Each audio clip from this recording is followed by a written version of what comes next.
Tito capítulo 2, desde el versículo 11. Porque la gracia de Dios se ha manifestado para salvación a todos los hombres, enseñándonos que renunciando a la impiedad y a los deseos mundanos, vivamos en este siglo sobria, justa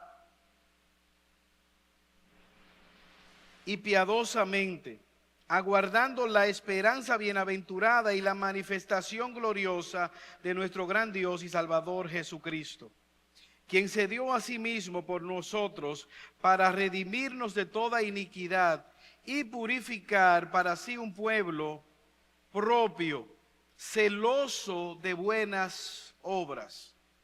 Esto habla y exhorta y reprende con toda autoridad. Nadie te menosprecie. La gracia de Dios que nos enseña y nos transforma. Acompáñame a orar en esta mañana. Señor, alabado y bendecido sea tu nombre. Para siempre es tu gloria, tu misericordia para con cada uno de nosotros. Te suplicamos, oh Padre Santo, que así como nos has permitido adorarte por medio de los signos, de las alabanzas, te plazca que te adoremos escuchando tu palabra. Tú eres un Dios que te deleitas en salvar. Salva a aquellos que están en este lugar y no te conocen. Ayúdanos, oh Señor, a andar cada día en novedad de vida. Trae consuelo, edificación a tu pueblo, porque te lo pedimos por Jesucristo. Amén. Red touch yellow kills a fellow. Red touch black, free friends of Jack.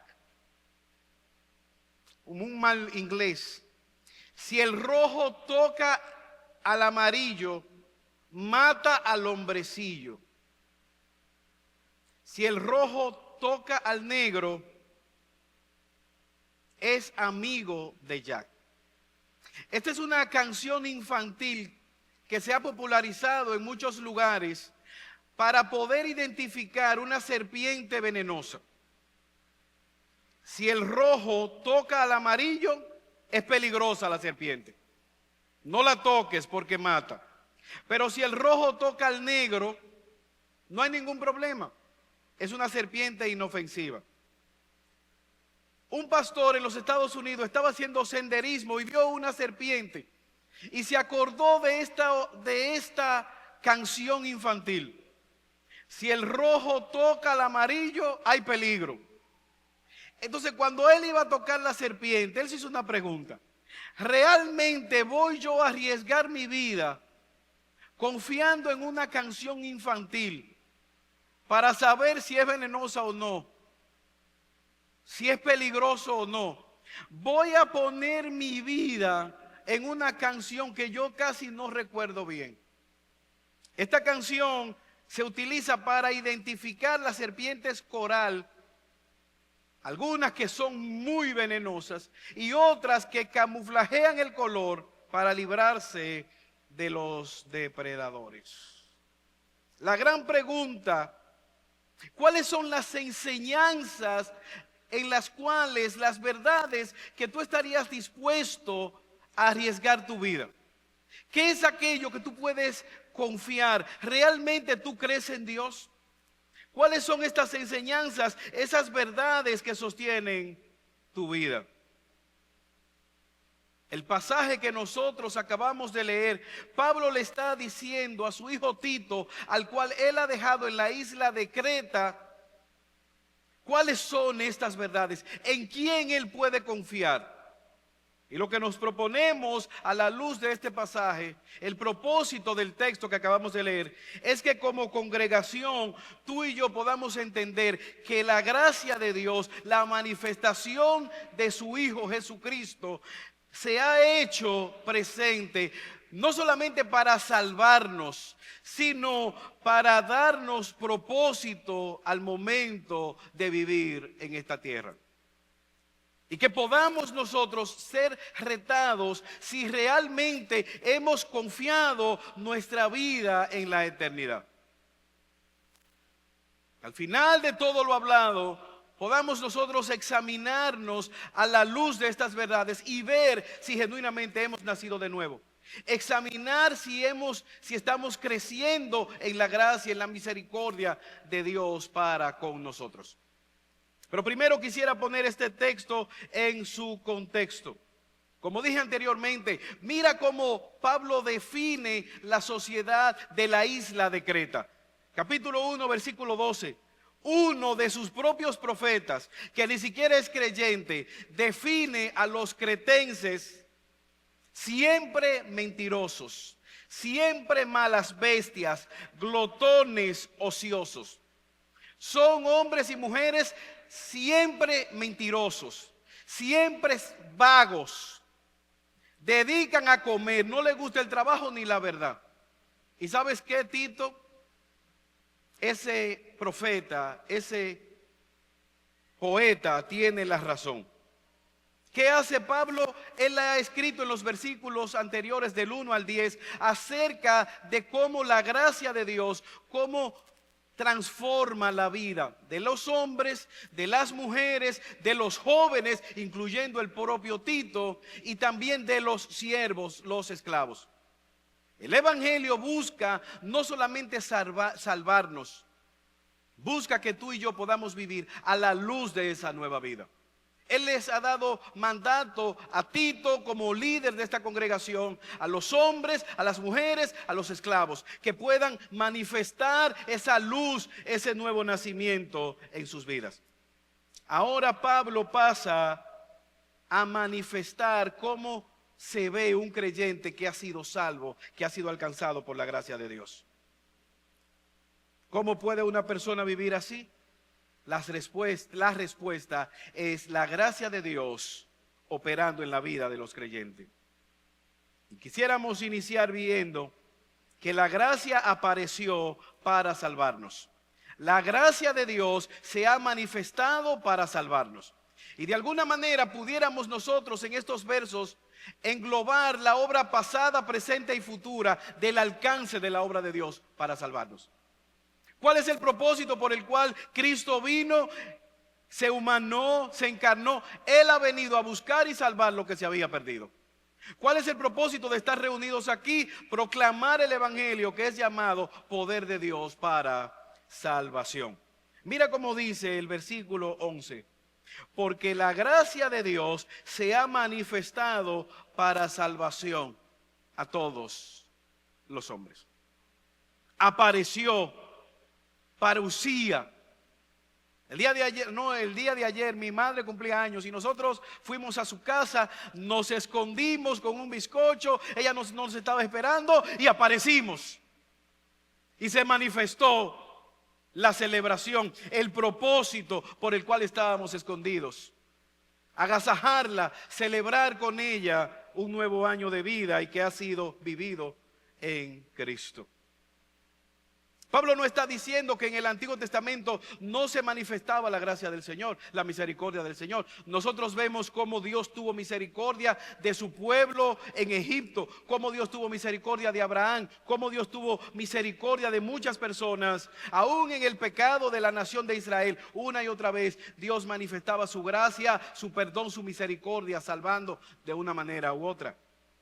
Pero en el Nuevo Testamento nosotros vemos un fundamento claro. Dios se humanó, se hizo hombre, habitó en medio nuestro, como dice el Evangelio de Juan en el capítulo 1, desde el versículo 1. Vimos su gloria, su manifestación de su poder hecho hombre. De tal manera que sabíamos que era un ser humano, pero al mismo tiempo damos testimonio que es Dios encarnado. Pablo nos está poniendo el fundamento.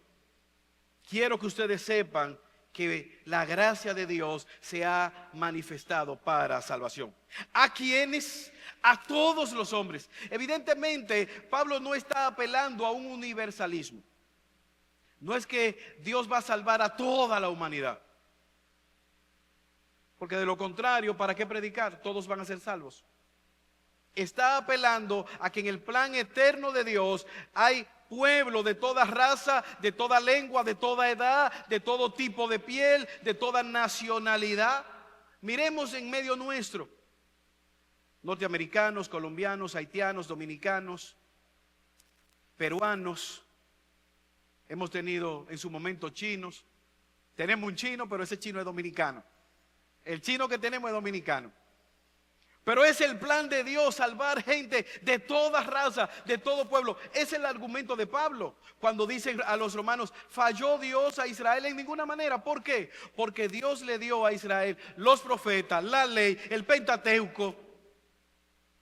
¿Qué más le dio? El Salvador era judío y dice Pablo: yo soy judío y soy salvo. Pero es el plan de Dios salvar de toda lengua, de toda raza, de toda nacionalidad. Ese es el propósito por el cual predicamos. Este es un púlpito donde se coloca la palabra de Dios para predicar la palabra de Dios. No son buenos consejos, no son simplemente buenas recomendaciones. Es el plan de Dios salvarte. Es el propósito de Dios que tú puedas verte en esta mañana como un pecador necesitado de su gracia y clamar a Él en fe. Y clamar por misericordia. De eso es que se trata.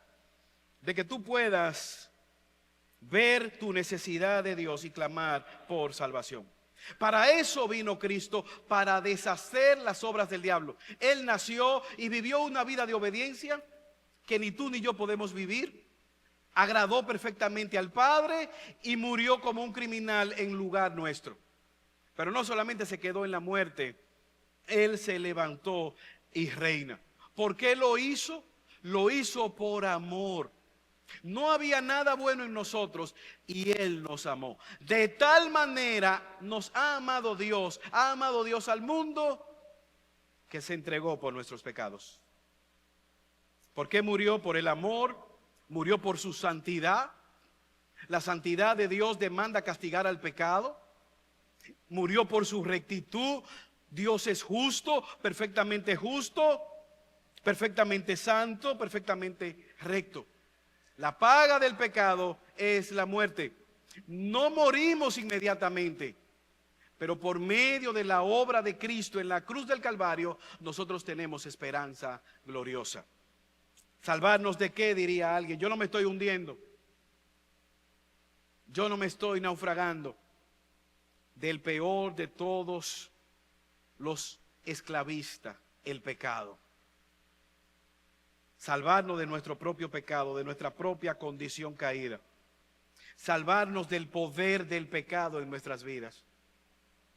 Como creyentes estamos habilitados por la obra en Cristo para luchar eficazmente contra el pecado. ¿Para salvarnos de qué? De la presencia del pecado. ¿A dónde podemos nosotros huir de nuestro propio pecado, de nuestra propia naturaleza caída? Para comprarnos, estábamos vendidos al pecado. El pecado nos tenía esclavizados y ahora en Cristo tenemos libertad del pecado. Yo recuerdo de manera jocosa, mi suegro Ariel, un día estaba su hijo, mi cuñado, el mayor, en PriceMart, y llama a mi suegro: papi, óyeme, estoy aquí, hay una lancha inflable, cuesta más de 50,000 pesos, la están vendiendo en 15,000 pesos. Óyeme, papi, pero es una lancha para pescar. Y mi suegro, con su jocosidad, nosotros vivimos en La Vega, no hay playa, no hay nada, no hay rápidos. Mi suegro le dice: oye, si tú estás pensando lanzarte a una corriente rápida y irte al mar, cómprala, aprovecha la oferta.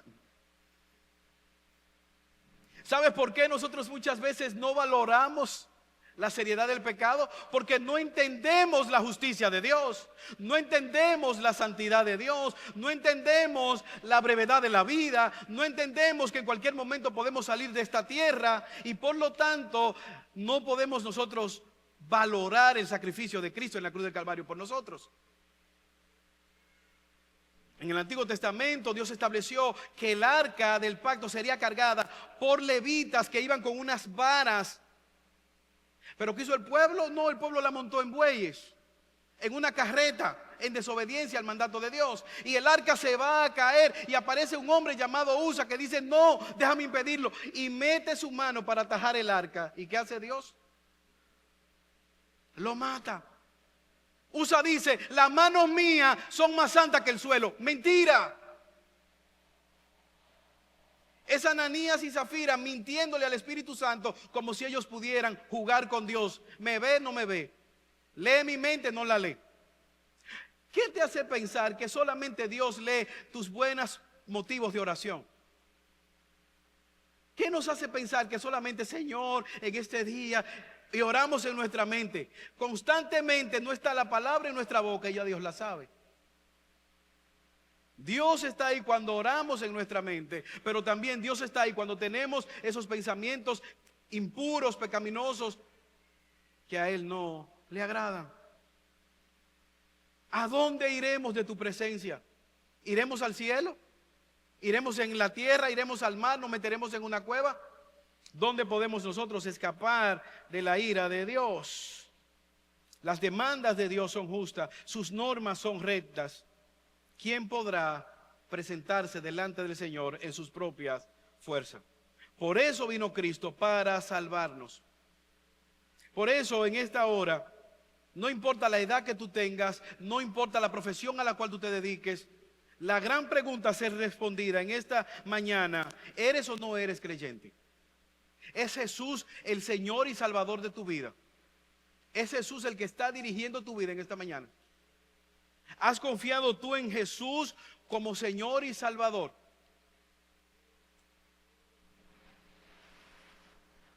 Todo lo demás, hermanos, es arena. De modo que si alguno está en Jesucristo, es una nueva criatura.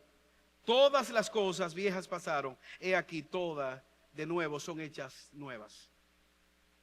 Puedes ver en tu vida un antes y después de Cristo. ¿Estás creciendo en santidad? Para eso vino Cristo, a salvarnos del pecado, de la muerte, del fuego eterno, de nuestra propia codicia, de nuestra propia distracción. Pensar en el Antiguo Testamento, cómo Dios libró a Daniel de una muerte segura, de la enfermedad en este siglo o en el siglo venidero. Muchos de nuestros hermanos han muerto por algún tipo de enfermedad, pero yo estoy convencido, muchos de ellos han muerto, quizás algunos han muerto por cáncer, muy debilitados, muy demacrados físicamente.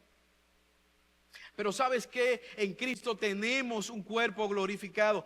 Hay esperanza gloriosa en Cristo. Muchos de esos hermanos, si pudiéramos verlos en estos momentos, con ese cuerpo glorificado, renovado, ya no hay muerte, ya no hay dolor, ya no hay cáncer, ya no hay enfermedad en la presencia de nuestro glorioso Señor y Salvador Jesucristo.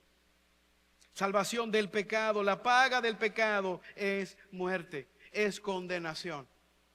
Y alguien puede decir, por una simple desobediencia en Adán que comió de un fruto,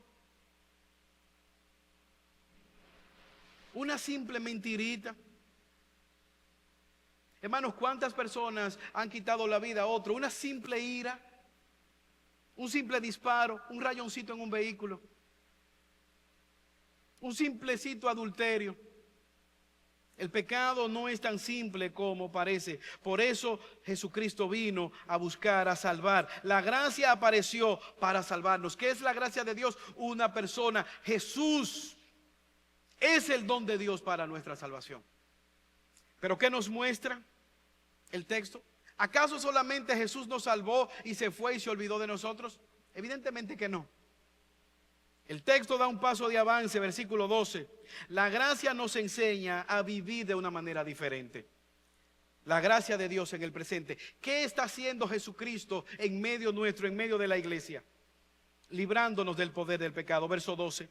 Enseñando que renunciando a la impiedad y a los deseos mundanos, vivamos en este siglo sobria, justa y piadosamente. Enseñándonos.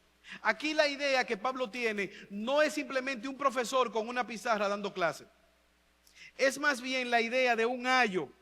¿Qué es un ayo en la antigüedad? Era un maestro que agarraba al niño que es inmaduro, al joven que es inmaduro, y lo va guiando, lo va educando. Mira, bájate de esa piedra porque es peligroso. Come esto, habla de tal manera, compórtate de tal manera.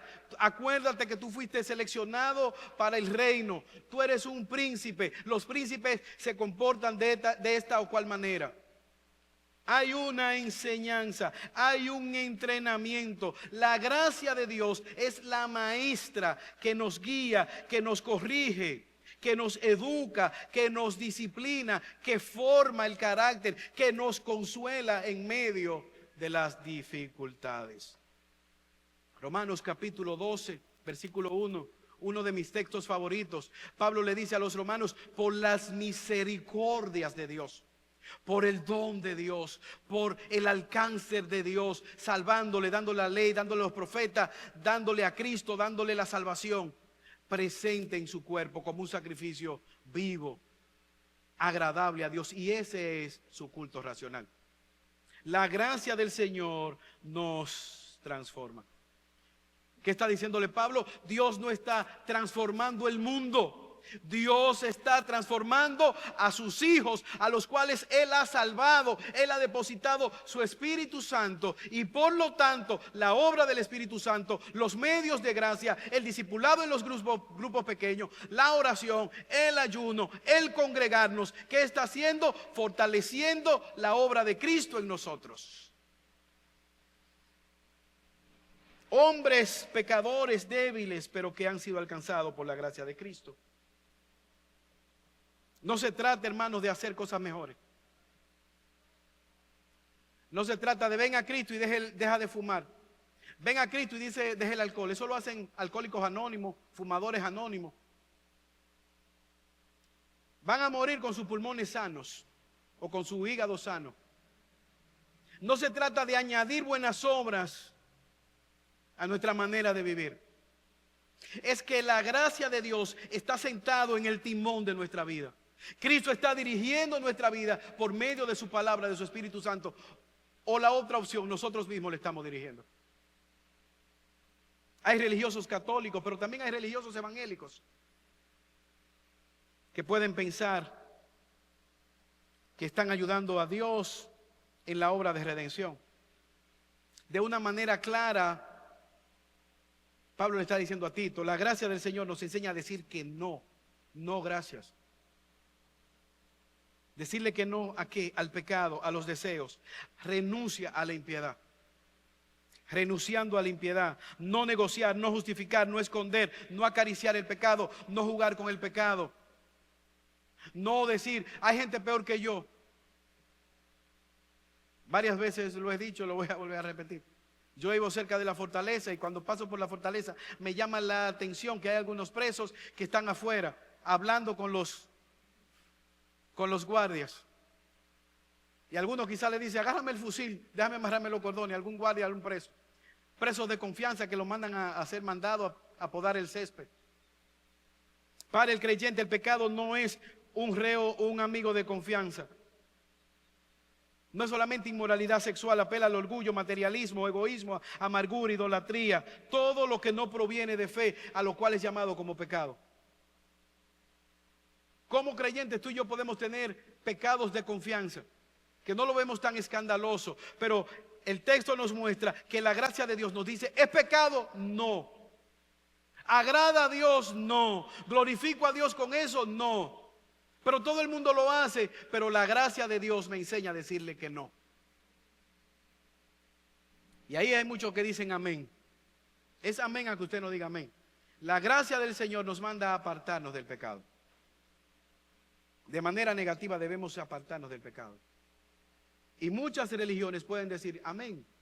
Tú tienes que ser un buen marido. Un musulmán dice amén. Un católico dice amén. Un adventista dice amén. Tú tienes que proveer para tu familia. Un ateo dice amén. Tú tienes que ser un buen ciudadano, pagar tus impuestos, moral y cívica contigo. Amén. ¿Cuál es la diferencia o una de las diferencias? Que el cristianismo nos enseña que tú y yo debemos hacerlo para la gloria de Cristo. Porque ya Cristo nos compró por medio de su sangre. Para que cuando otra persona pregunte la razón de nuestra fe, podamos decir, porque Cristo me salvó. Es aquel hombre que perdió a su hijo. La crisis de ese militar que le disparó. Y aquel padre dice, yo lo perdono porque Cristo me ha perdonado a mí. Que vaya a la justicia, que la justicia decida su futuro. Pero de mi parte él está perdonado porque Cristo me perdonó. La obra de Cristo en una vida que está destrozada, pero aún así sabe cuál es la voluntad de Dios. Pablo dice, nos enseña a decir que no al pecado. Hermano o amigo, si tú estás en este lugar y estás practicando el pecado y el pecado te define, probablemente tú no has nacido de nuevo. Yo te reto a que tú examines tu vida en esta mañana. Si tú provees para el pecado como algo dulce, como algo deleitoso, y tú reúnes todos los números para jugarlo porque te agrada ese pecado, si es deleitoso el pecado, examínate. La gracia del Señor te enseña y te da el poder para decirle no al pecado, para apartarte del pecado. Pero de manera positiva nos enseña a decir que sí. ¿Cómo así, pastor? Mira lo que dice el versículo 12. Renuncio a la impiedad, a los deseos del mundo que están en mí, pero yo no le obedezco. ¿Y qué hace? Y me enseña a vivir en este siglo sobria, justa y piadosamente. Decirle que sí a la justicia de Dios, decirle que sí a la novedad de vida en Cristo Jesús, decirle que sí a la piedad. O sea que no es solamente decir que no y apartarnos del pecado, es decir que sí a la santidad, sobria. ¿A qué apela? Dominio propio. El Espíritu Santo me está gobernando y aunque la carne me tienta y aunque puedo ser débil, pero ahora Cristo me da la fuerza, Cristo me da nuevos pensamientos, emociones, palabras, impulsos para sujetarme a su voluntad, aunque no quisiera, aunque no lo entienda. Yo estoy seguro que algunos de ustedes quizás mañana, lunes, se levanten con falta de deseo para trabajar y no tengan deseo de ir a su jornada laboral.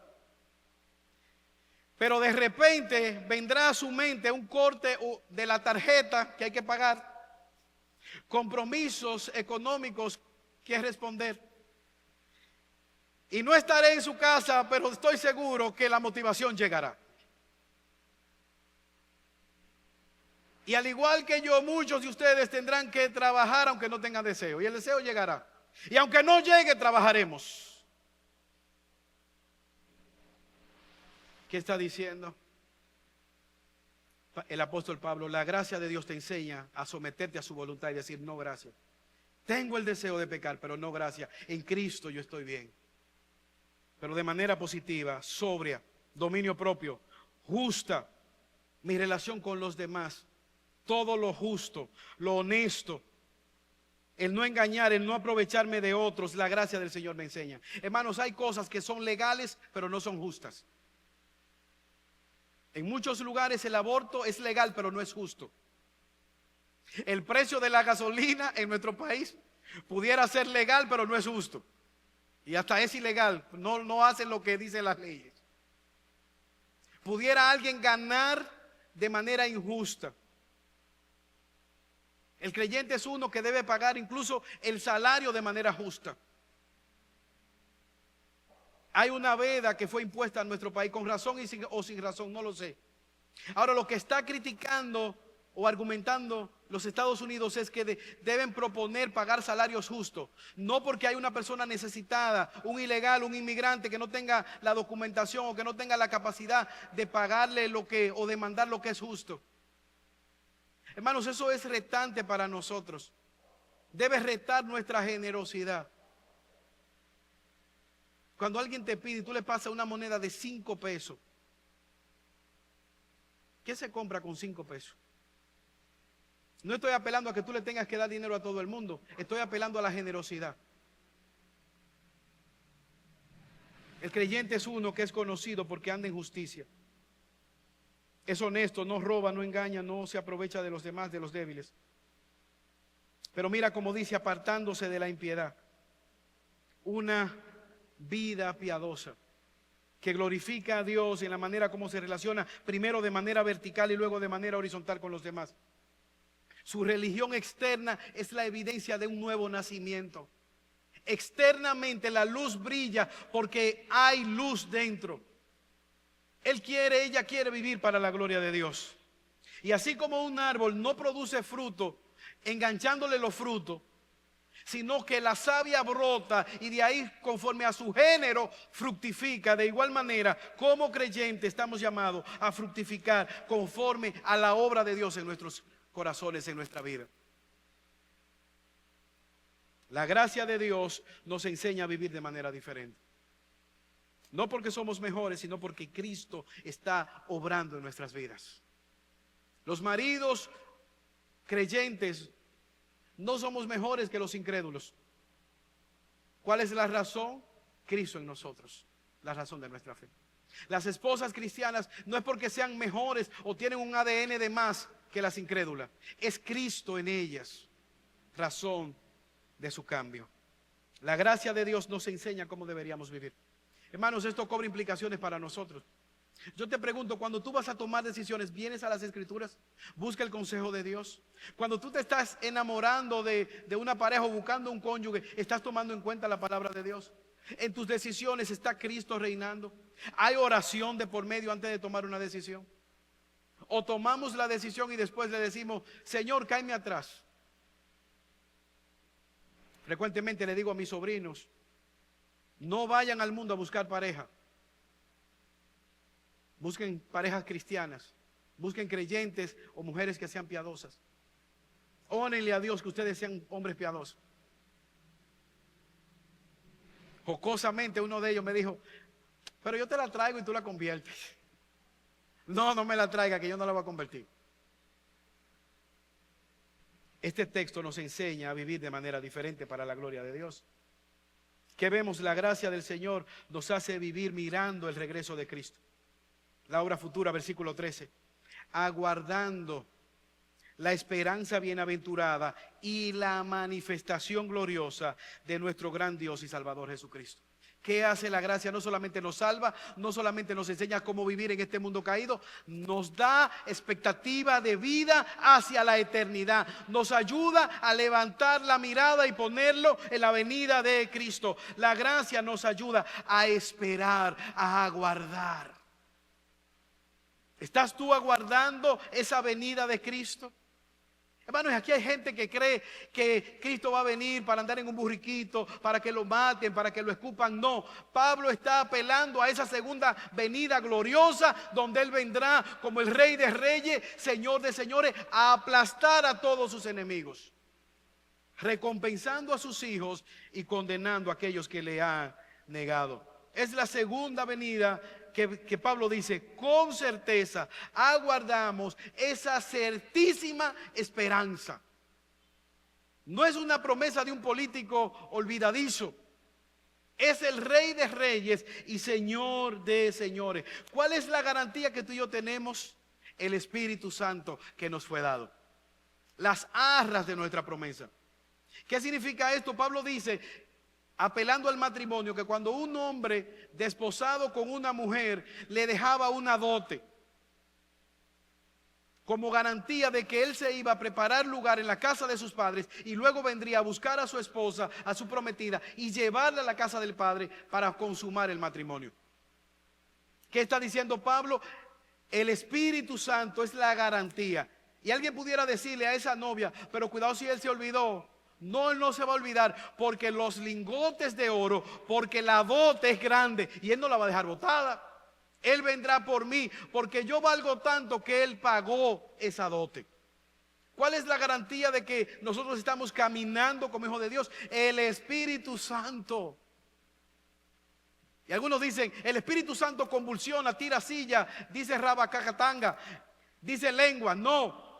La obra más grande del Espíritu Santo es la transformación, el milagro de la novedad de vida que se hace evidente en hombres y mujeres que iban camino a la condenación eterna y hoy pueden levantar manos santas al Dios creador. Dar convencimiento de pecado, traer salvación. Ustedes están aguardando esa promesa. Jesucristo vendrá y todo ojo le verá. Yo te pregunto, ¿dónde está tu ciudadanía en esta hora? ¿Estás mirando tú hacia la eternidad? Hermanos, cuando una persona está esperando a Cristo, vive de una manera diferente, ama más profundamente, se toma más en serio el congregarse, el servir a Dios, la fidelidad hacia Dios, soporta el sufrimiento, hay esperanza. ¿Por qué? Porque está esperando la venida de Cristo.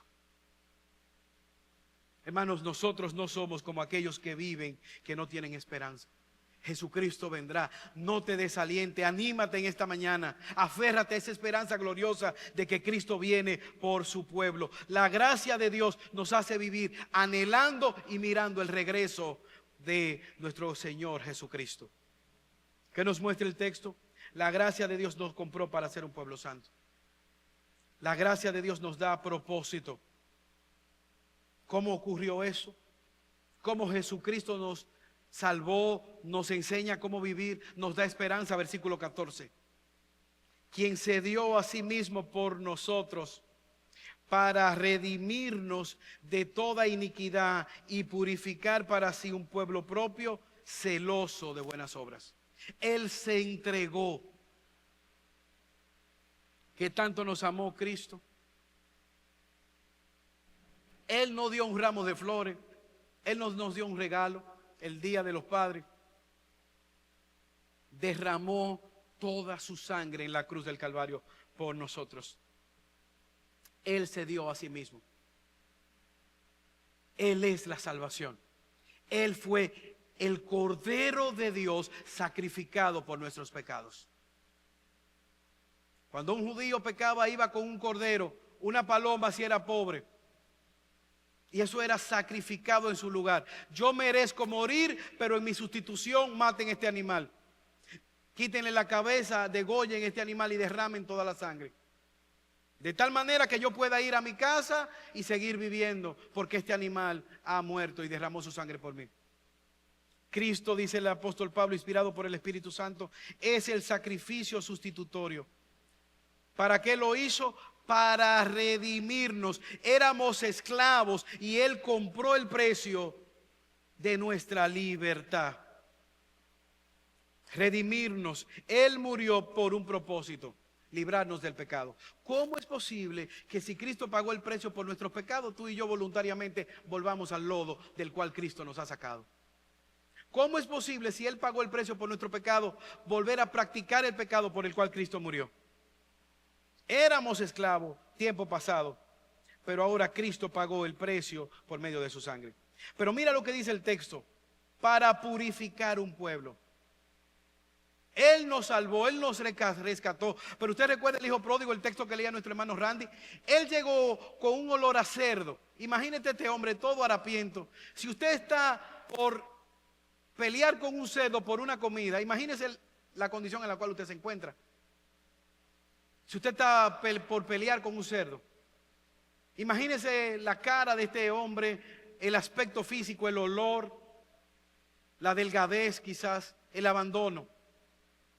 Tú y yo venimos así cuando Cristo nos llama, cargado de pecado, cargado de inmundicia. ¿Qué hace la obra de Cristo en nosotros? Nos limpia, nos hace su pueblo, y ese Padre amoroso nos santifica, nos manda a bañar espiritualmente, nos manda a vestirnos de su santidad, nos manda a restaurarnos al lugar de hijo, y ahora podemos nosotros entrar al gozo, al regocijo del Padre en la comunión de su santidad. ¿Por qué? Porque no solamente pagó el precio de nuestro rescate, Él ahora nos ha dado el lugar que el pecado nos había quitado, el lugar que el diablo nos engañó para seducirnos a la desobediencia. Y ahora en Cristo, por medio de la obediencia de Cristo, tú y yo somos alcanzados y capacitados para ser su pueblo.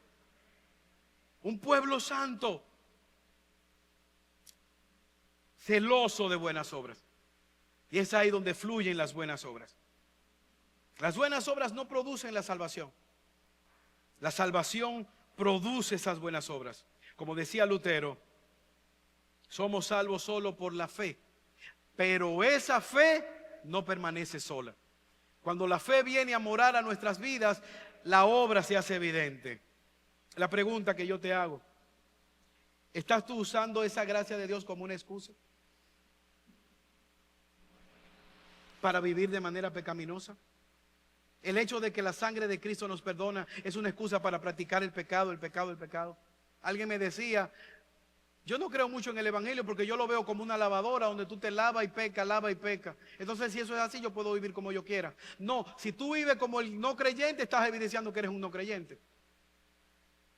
Porque aquel que ha sido lavado por la sangre de Cristo puede pecar, pero no se queda en el pecado. Se levanta y avanza, se aparta del pecado, lucha contra el pecado. ¿Estoy creciendo en santidad delante del Señor? ¿Me estoy deleitando? ¿Qué estoy yo viendo en la televisión, en los streaming? ¿Cómo estoy invirtiendo mi tiempo? ¿Mi lenguaje? ¿Cómo es mi lenguaje? ¿Conoces tu persona que solo hablan de sexualidad, de alcohol? Otros hablan de propósito, de criptomoneda. Su tema es los avances, la vanidad de la vida, los recursos de esta tierra y todo ellos en torno a eso. Personas que solamente hablan de deporte, estadística, deporte. Escúchate, dile a alguien, que a tu esposa, dile de qué yo hablo. ¿Cuál es mi tema de conversación? Esposa, dile a tu esposo, ¿de qué yo hablo? ¿De la vanidad de la vida, de los deleites de los ojos? ¿De qué es lo que yo hablo? ¿Qué define mi conversación? Padres que están aquí, sus hijos aprenderán más viendo sus vidas que escuchando tus palabras. Tus hijos aprenderán más de cómo tú vives de lo que mucho tú hablas. ¿Qué pueden ver tus hijos en tu casa? ¿Pueden ver la vida de un hombre y una mujer piadosa que ama a Dios en lo privado, en lo secreto? A mí me impacta cómo Dios dice que primariamente el pastor, el líder, debe procurar, el diácono, ser un hombre y una sola mujer. Tener su casa organizada antes de procurar dirigir la iglesia. Son mandatos que Pablo le da a Tito y que tienen vigencia para nosotros hoy. Porque con mucha frecuencia pudiéramos nosotros cambiar el carácter por el carisma. ¿Qué es una persona carismática? Ustedes ven lo político, como son muchas veces. Vamos a hacer esto y esto.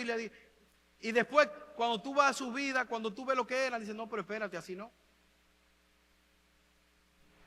No aguantan un programa de Nuria Piera. Y lo hemos visto. Carisma por encima del carácter. ¿Estoy esperando realmente el regreso de Cristo? ¿Realmente tú crees que Cristo puede venir en el día de hoy? ¿Estás preparado para darle la cara? Mi vida hace atractivo el evangelio.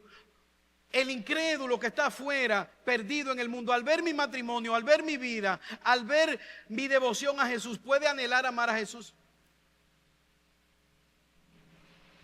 La verdadera libertad no consiste en hacer todo lo que yo quiero, consiste en tener el poder para decirle no al pecado y sí a la voluntad de Cristo.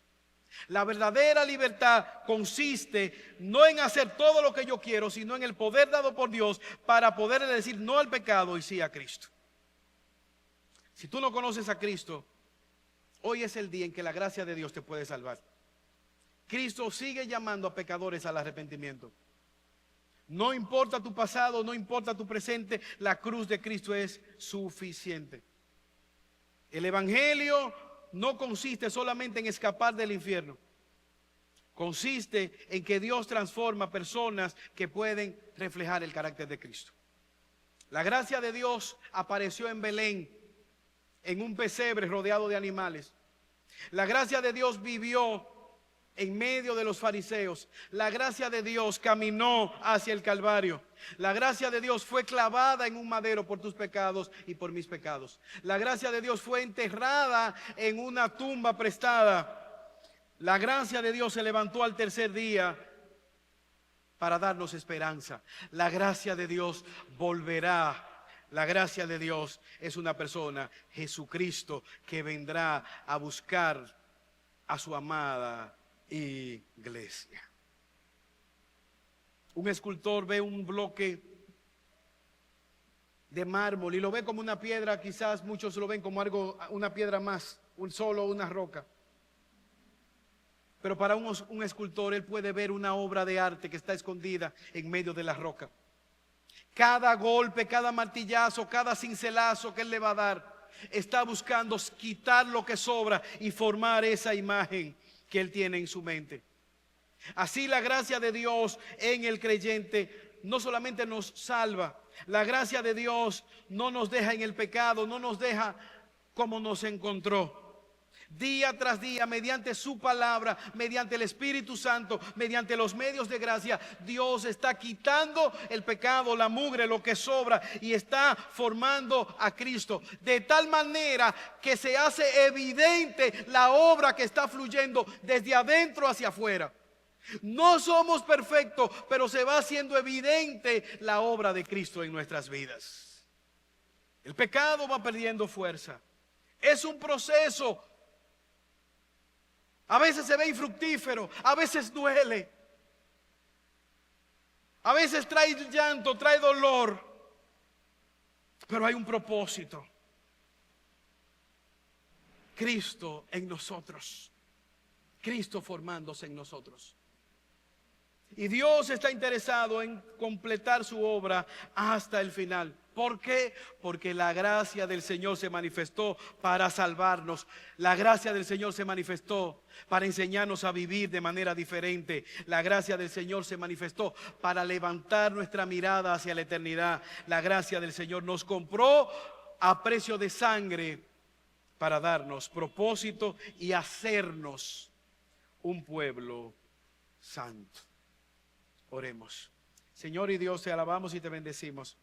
Y te damos gracias por tu palabra. Gracias, oh Dios, por tu misericordia, por esa gracia, ese don glorioso, nuestro Señor y Salvador Jesucristo. En esta hora te pido, Señor, que nos ayude, que nos asista a poder vivir conforme a tu voluntad para nuestras vidas.